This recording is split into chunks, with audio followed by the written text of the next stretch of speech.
Olá galera, estamos de volta então aqui com o projeto da EVP na OAB, com essas questões aí para vocês, né, questões anteriores de direito penal, né, da Fundação Getúlio Vargas em relação à OAB.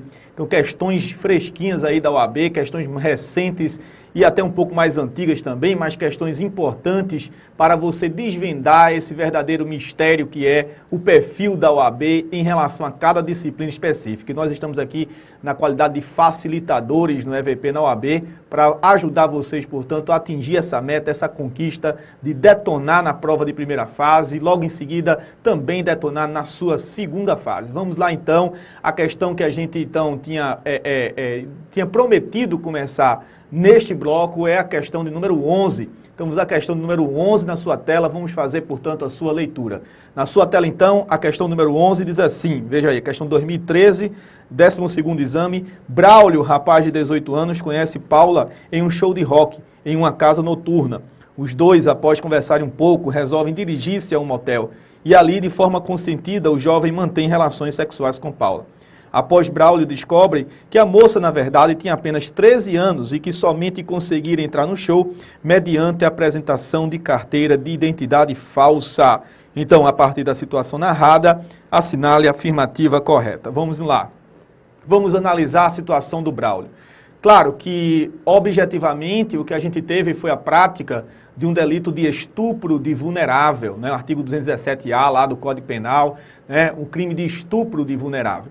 Porque, afinal de contas, o consentimento da Paula para a relação sexual dentro do Código Penal é completamente inválido, já que ela é menor de 14 anos e a presunção da violência se estabelece de forma automática. O problema para a situação poderia dizer respeito ao fato do Braulio não saber efetivamente, como parece que o enunciado coloca, ele não sabia que Paula tinha apenas 13 anos, tanto que ele, né, a própria questão coloca que ele encontrou a Paula em um show de rock de uma casa noturna, provavelmente uma casa frequentada apenas por pessoas maiores de 18 anos, etc.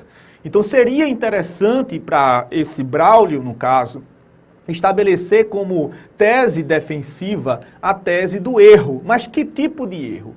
Que modalidade de erro seria essa?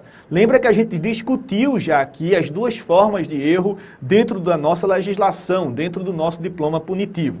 O artigo 20, que trata do erro de tipo, e o artigo 21, que trata da figura do erro de proibição. E esse erro de Braulio seria então erro de tipo ou erro de proibição? A pergunta, né, merece resposta e poderia então ser respondida da seguinte maneira. Ora, se Braulio sabia que a Paula, no caso aqui, ela era menor de 14 anos e pensava que a conduta de relação sexual seria permitida, apesar dela ser menor de 14, quando na verdade seria proibida, o erro seria de proibição. Me parece que seja isso que a questão coloca, não é? Em nenhum momento a questão traz um indício de erro de proibição. Em nenhum momento a questão coloca no seu enunciado que Braulio tinha realmente conhecimento de que Paula possuía, né, menos de 14 anos de idade.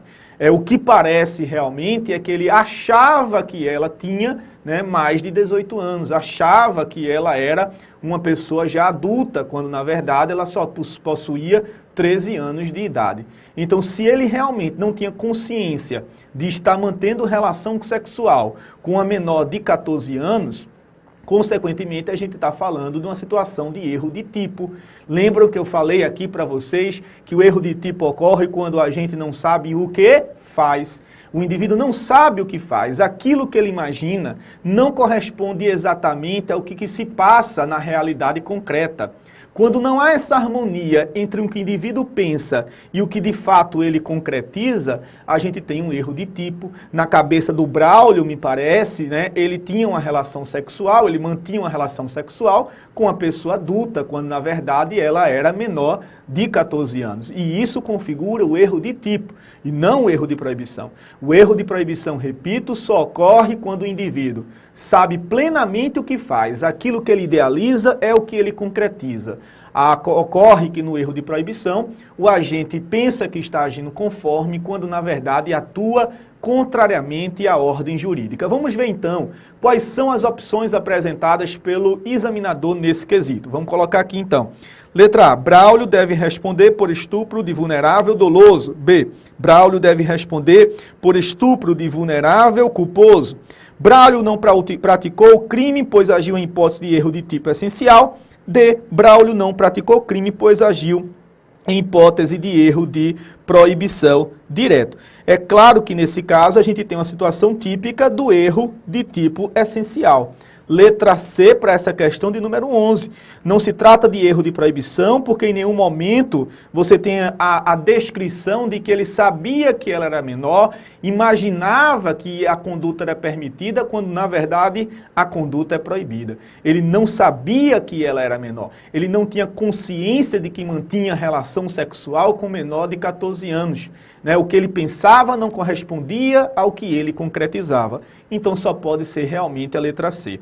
Não existe o estupro de vulnerável nessa forma culposa, a letra B não tem sentido e a letra A só teria sentido se ele realmente tivesse intenção de manter relação sexual com a menor de 14 anos, sabendo dessa sua faixa etária. Como a questão mostra que ele não sabia, só pode realmente ser a letra C de casa para essa questão, para esse quesito. Aliás, erro de tipo já foi de fato muito mastigado aqui para vocês, né? Você vai ver que não tem mais dificuldade de enfrentar esse tema, como também não temos mais dificuldade em enfrentar o tema do erro de proibição. Talvez surja dificuldade com a outra forma de erro de tipo. Não esse erro de tipo essencial, que é aquele que exclui o dolo, como eu já inclusive esquematizei para vocês em momento anterior, mas outro tipo de erro de tipo, outra espécie de erro de tipo que a doutrina classifica como erro de tipo acidental. Teremos a oportunidade de discutir esse erro de tipo acidental mais adiante, tá certo? Vamos então a outra questão, questão de número 12, que a gente reservou para vocês na sua tela, então. Olha aí, questão número 12, também do ano de 2013, sendo que foi o 10º exame de ordem.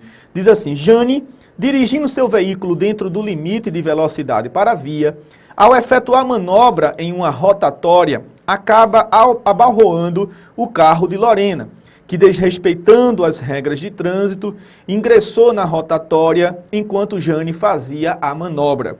Em virtude do abarroamento, Lorena sofreu lesões corporais. Nesse sentido, com base na teoria da imputação objetiva, assinale a afirmativa correta.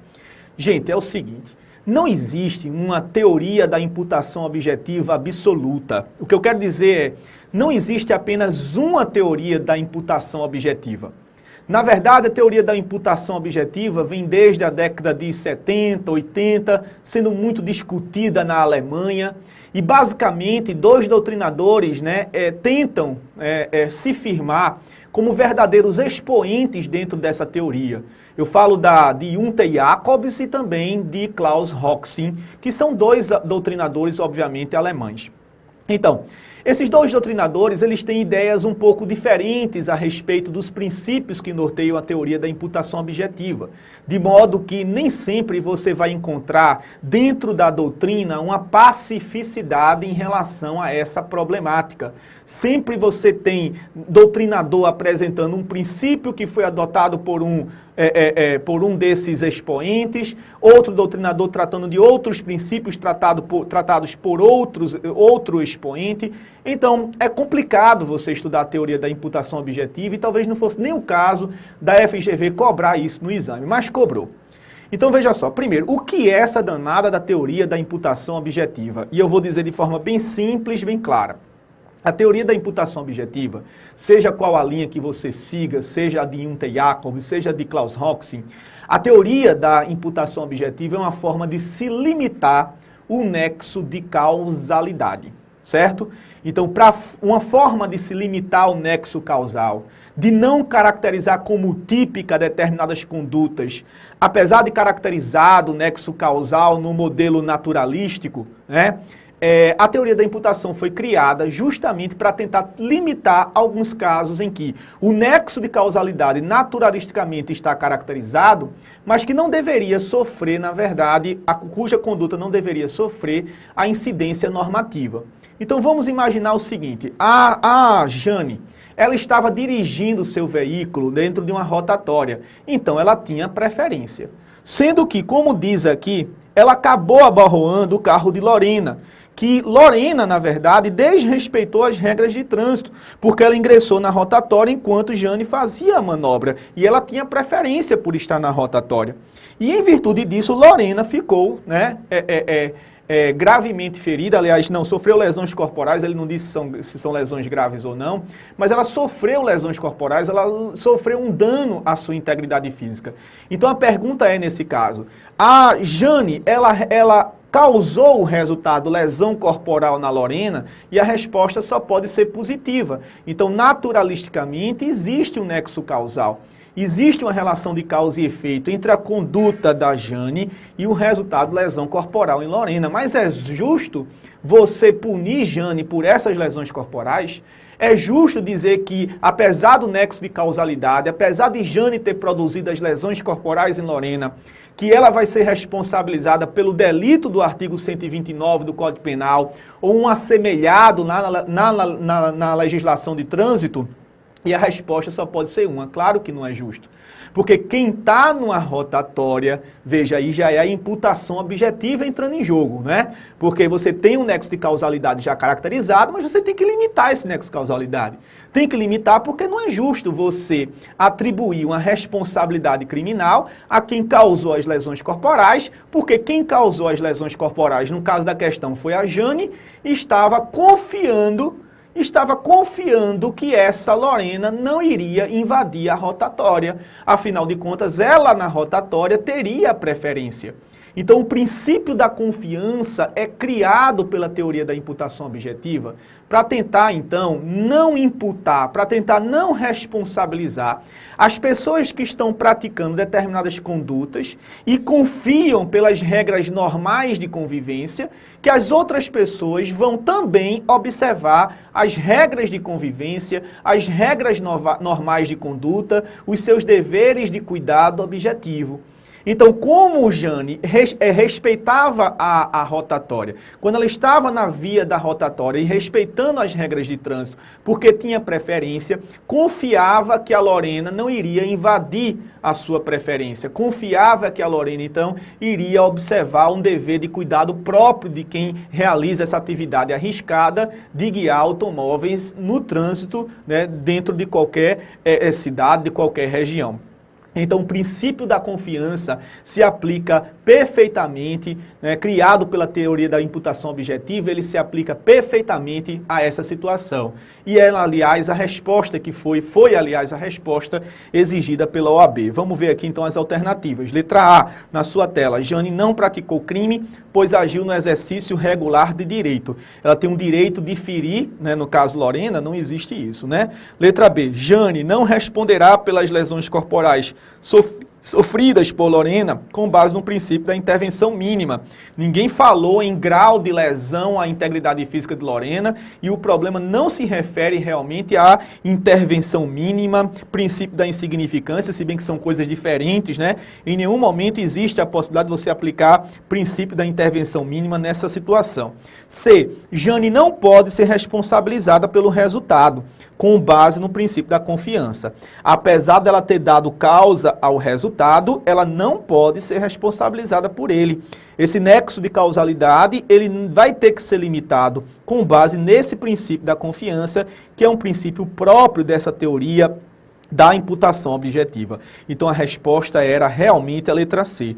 A letra D diz que Jane praticou o delito previsto no CTB, mas poderá fazer jus a benefícios penais. Coitado de Jane, né? Estava toda certinha, andando na rotatória, né? Bateu numa mulher que terminou invadindo, né, a sua preferência e vai terminar respondendo por infração penal. Isso seria um absurdo, né? Então a teoria da imputação objetiva é uma tentativa de se corrigir os excessos da teoria do nexo de causalidade, que pode levar a um absurdo de responsabilizar pessoas que não mereceriam realmente uma reprovação, não mereceriam uma censura. Você vai ver que nesse momento em que a OAB, no ano 2013, criou essa questão, ela criou outra questão envolvendo depois também a teoria da imputação objetiva, sendo que com base em outro princípio da diminuição do risco. Nós vamos discutir esse princípio da diminuição do risco mais adiante, dentro, portanto, dessa questão própria, tá certo? Então a teoria da imputação objetiva não foi explorada somente nessa questão, então a gente vai ter a oportunidade outra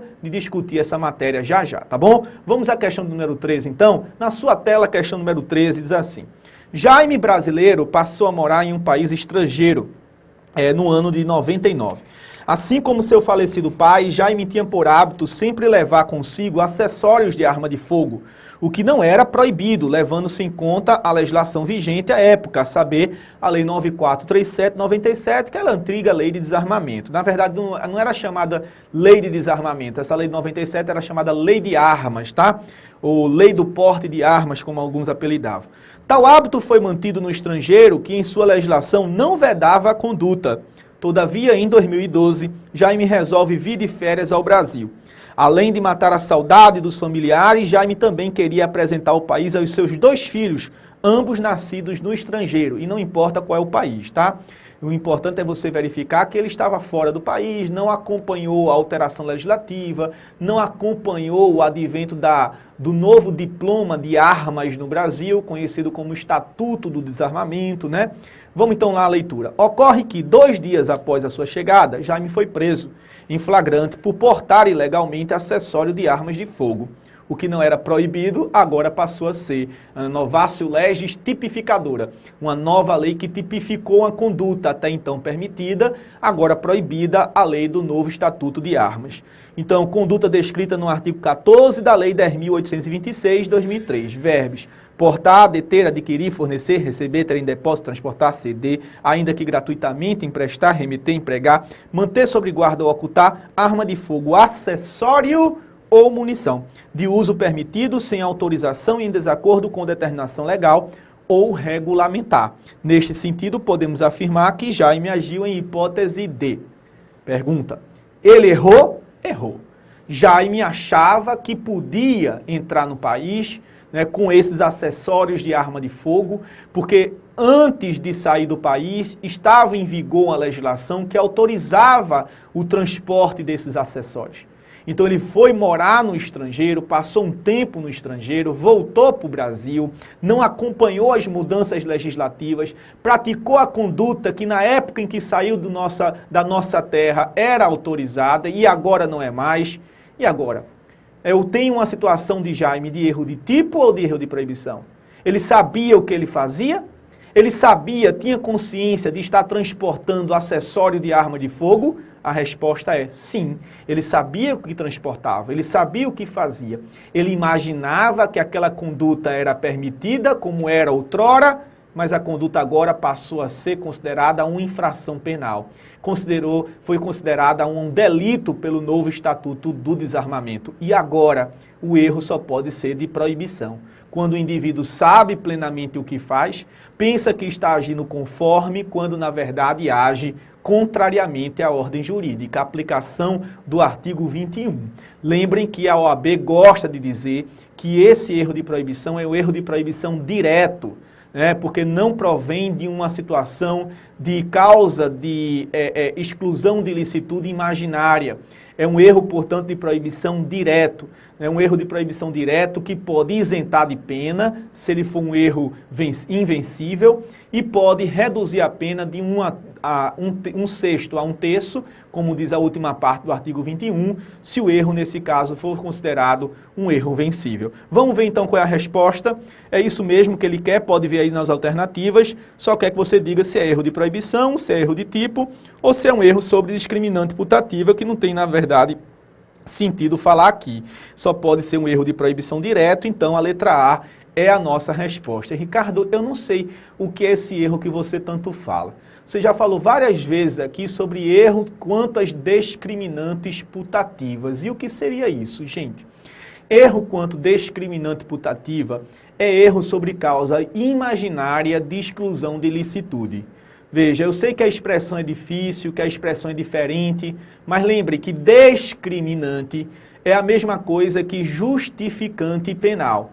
O nome descriminante quer dizer o quê? Que retira o caráter criminoso. Na verdade, que retira a ilicitude da conduta. Então, estado de necessidade, legítima defesa, estrito cumprimento do dever legal, exercício regular do direito, todos elencados ali no artigo 23 do Código Penal. 23, pode dar pausa e ler aí no seu vademécum, no seu código, na sua legislação.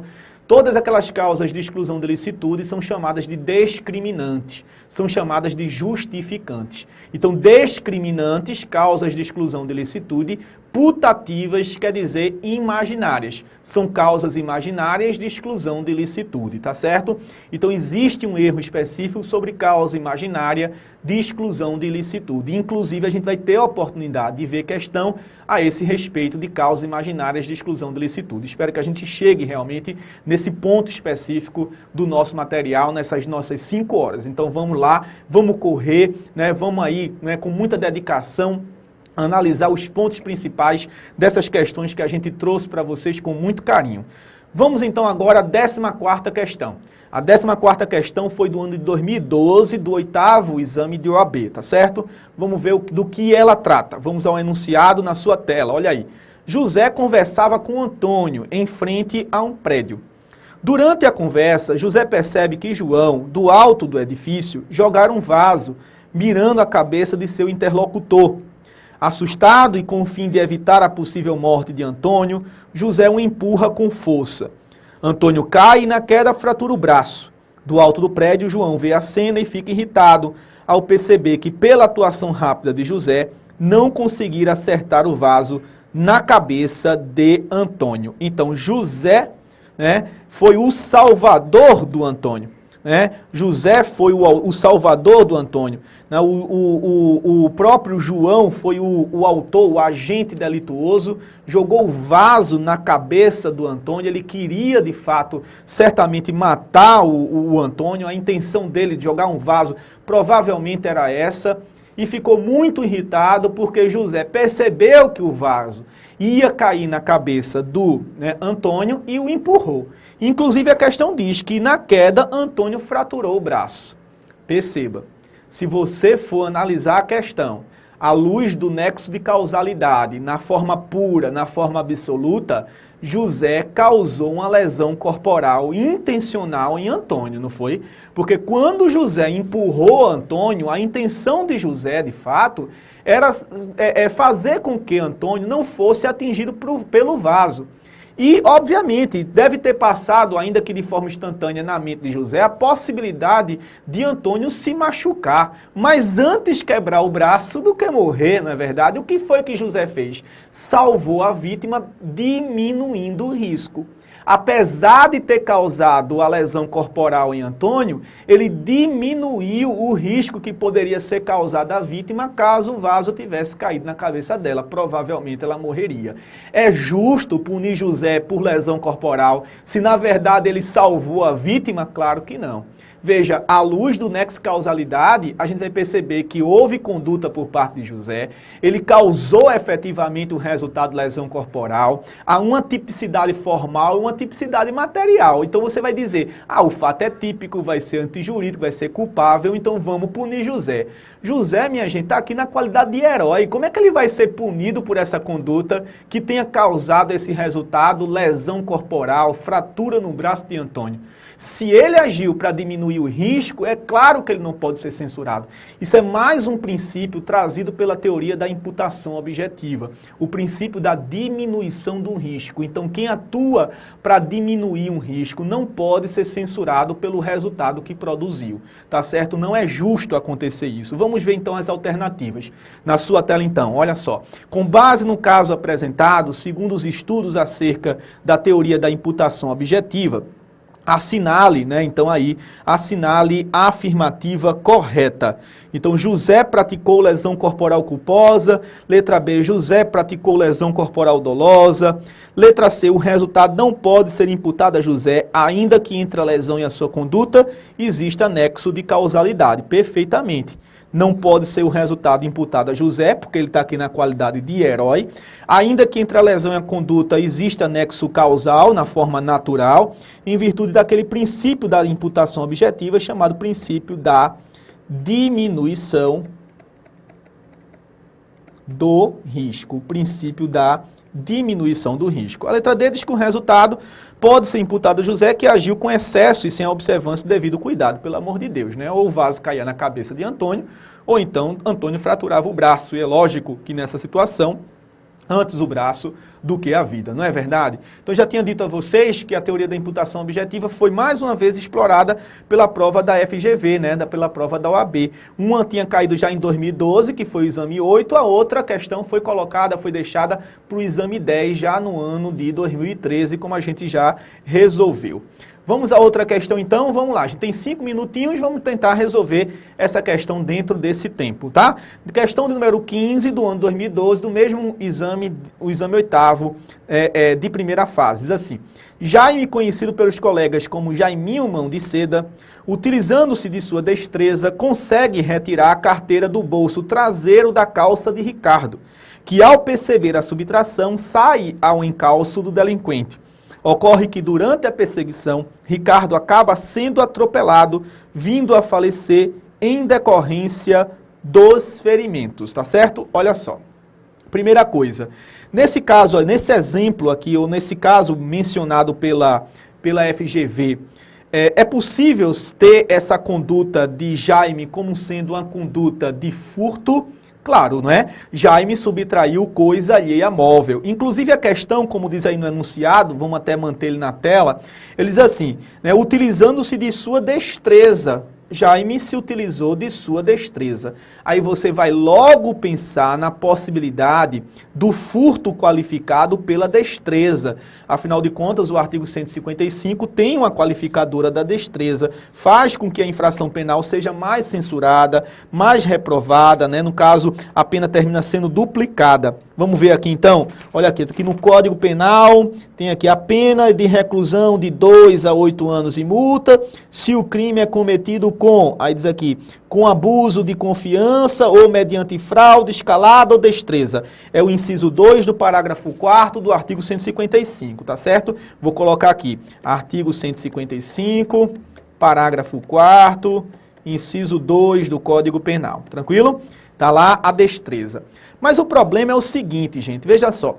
Jaime, conhecido pelos colegas como Jaiminho Mão de Seda, utilizando sua destreza, aí você vai imaginar logo essa qualificadora do furto, consegue retirar a carteira do bolso traseiro da calça de Ricardo, que ao perceber a subtração, então que destreza é essa? Que destreza é essa que a vítima percebe a subtração? Destreza é uma habilidade incomum. É uma habilidade fenomenal, é uma técnica aprimorada. Então, se a vítima percebe a subtração, isso não pode ser configurado como um furto qualificado. Então, a doutrina, a jurisprudência são praticamente pacíficas nesse sentido. Não há furto qualificado pela destreza quando a vítima percebe o ato de subtração. Então, se a destreza é uma habilidade incomum, não se caracteriza essa habilidade incomum quando a vítima percebe, né, o ato de subtração. Então, o indivíduo não é tão hábil assim, ele não tem tanta habilidade, o que não pode configurar, nesse caso, a qualificadora da destreza. O problema é ainda o seguinte, tá certo? Então, você vê que, pelo que está aqui, a gente só tem um furto simples, a gente só teria o crime do artigo 155 do Código Penal. Mas pelo que tem aqui, o que pode levar dúvida também daquele que está sendo examinado é a última parte. Ocorre que durante a perseguição, Ricardo, que era a vítima, ele acaba sendo atropelado, vindo a falecer em decorrência dos ferimentos. Isso é uma causa superveniente, isso é uma causa posterior que não tem relação nenhuma com o ato de subtração. Então, muita gente poderia pensar que nesse caso haveria roubo, já que a vítima morreu. Mas, ora, né, a morte da vítima não foi em decorrência de uma violência empregada, até porque não houve violência empregada no ato de subtração. Foi uma causa superveniente, né? E essa causa superveniente, ela não pode ser atribuída a pessoa do Jaime, obviamente, porque é uma causa que por si só produziu o resultado. Não teria como você atribuir, portanto, ao agente que seria responsabilizado apenas pelo furto simples. Então vamos lá, vamos ver qual é a alternativa correta para essa questão. Nesse sentido, com base nas informações apresentadas na hipótese e a jurisprudência predominante dos tribunais superiores, veja que ele quer justamente aquela interpretação dos tribunais que eu tinha mencionado para vocês. Assinale a afirmativa correta, letra A. Jaime praticou o delito de furto em sua modalidade tentada. De jeito nenhum, ele conseguiu realmente consumar, ele conseguiu praticar o delito de furto, o furto simples na forma consumada. Então, letra B, Jaime consumou a prática do delito de furto simples. Não seria furto qualificado, afinal de contas a destreza não se caracteriza, é justamente essa problemática levantada pela questão e já resolvida pelos tribunais superiores. E não houve, obviamente, latrocínio, porque o latrocínio seria quando a morte da vítima tivesse decorrido dos atos de violência, tivesse sido consequência dos atos de violência empregados pelo subtrator, que não foi o caso porque a conduta de Jaime em nenhum momento foi uma conduta violenta, tá certo? Então fica de fato aqui a resposta na letra B de bola, ou seja, furto simples, tranquilo? Espero ter sido suficiente, né, nessas explicações, então vamos dar uma pausa e vamos para um bloco seguinte já com a 16ª questão. Até já já!